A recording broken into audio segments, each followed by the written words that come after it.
Welcome to the Rim Brake Rodeo. We hope this video helps. You start with ignition on and the bike electrically active.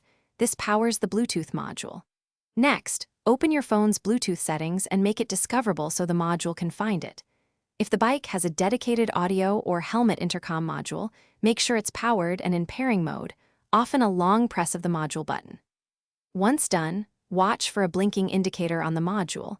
That blinking tells you the unit is ready to pair, and you can proceed from your phone. From your phone, scan for new Bluetooth devices. You should see a name like Suzuki or the module model.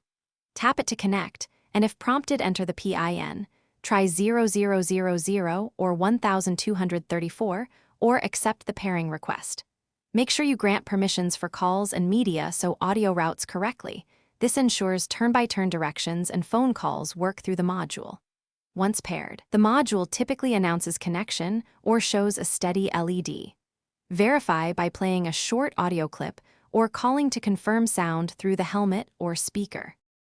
After a successful test, set the device as trusted in your phone's Bluetooth settings so it reconnects automatically when ignition is on. This saves time each ride.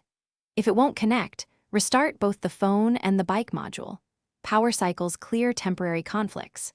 If problems persist, check module firmware or the user manual for resets and compatibility notes, because mismatched firmware or blocked permissions often cause issues. One key troubleshooting tip: delete the pairing on both ends and repeat pairing from scratch to clear stale profiles.